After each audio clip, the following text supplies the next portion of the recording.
Okay, I'm going to review something that I've already worked with you on, and that was the idea of playing a scale out of a closed position with your first finger.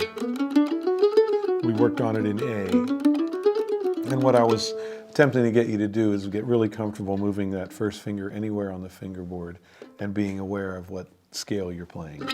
C at the 5th fret, E flat at the 1st fret, F sharp at the 4th fret, 3rd string, B, 2nd fret, 2nd string, D, F, A flat, D flat, B flat, wherever you want, A flat.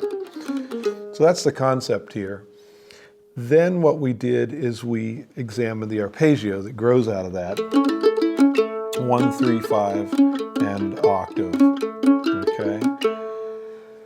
And so you do the same thing, C, F, G, C, wherever. You want to be really smooth.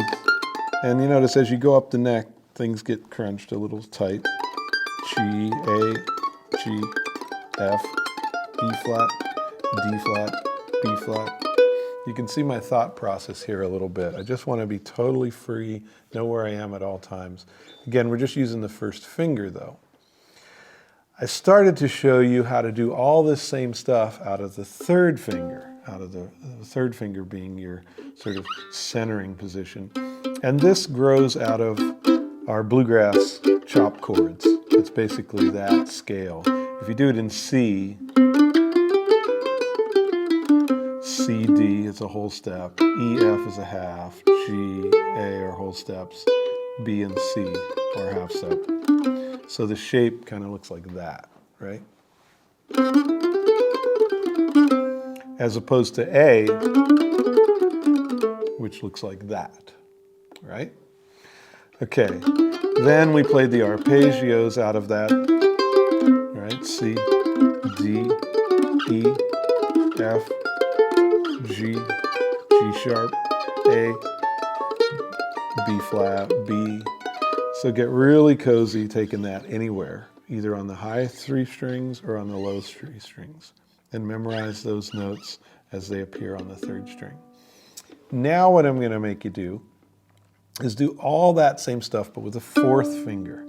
Now, say we're on D, and our little finger is on the D note, and we want to play a scale.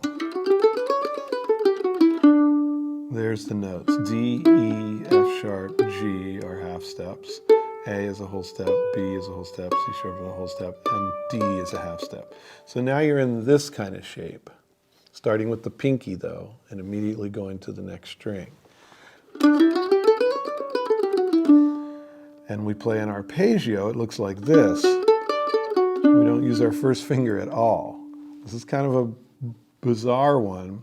It's not used as much as the others, but I want you to become free in this position because it's going to come in handy, especially as we start to play jazz and we start moving through keys that are far away from each other. You want to be able to work out of this position. So there's D, E, A, B, C, D, F sharp, even, B. It's a good finger exercise too. So we've dealt with all 3 of these fingers. We just haven't looked at the 2nd finger yet. Here we go. Key of F. F, 2nd finger, G, A, whole steps, B flat, C, D, E, F. It's a bizarre one.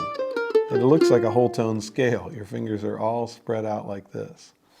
F. You know, F sharp, G, A flat, A.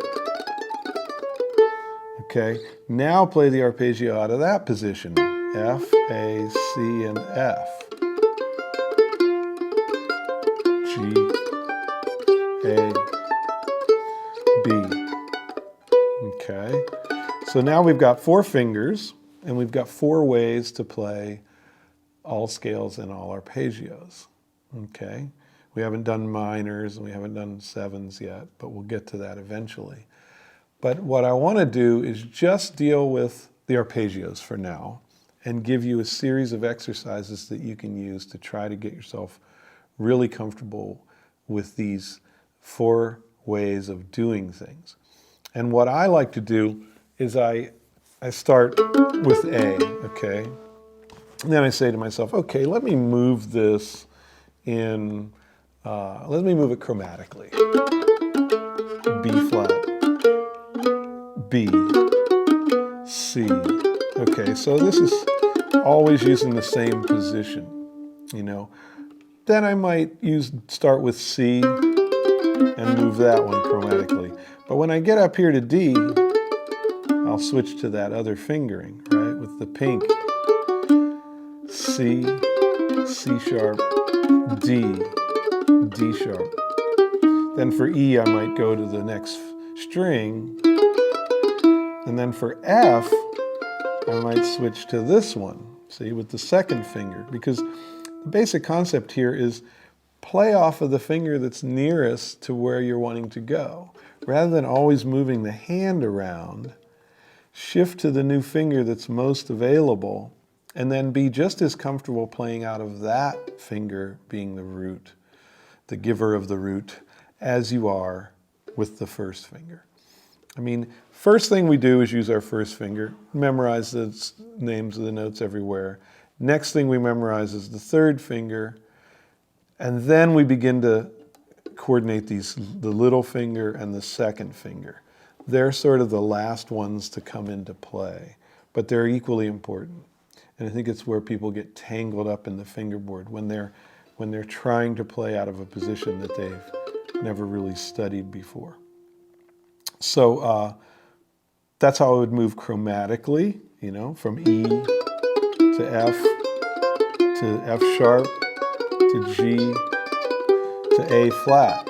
So notice my thought pattern there. I'm using my first finger because it's so logical off the E, but my second finger wants to play the F, and my third finger wants to play the F sharp and the G, but when I get to A flat, I want to use my pinky, so can I play the arpeggio out of that? So that's the concept there. Then I would move these things, instead of chromatically, I would move them in whole steps. A, B, C sharp, D sharp, F, G, A. That's whole steps. And call out the name of each new note that you're starting on. This will also teach you the names of the notes all over the fingerboard.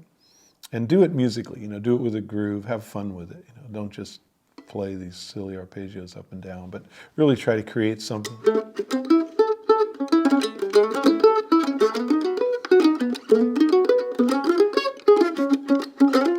Or practice your tremolo.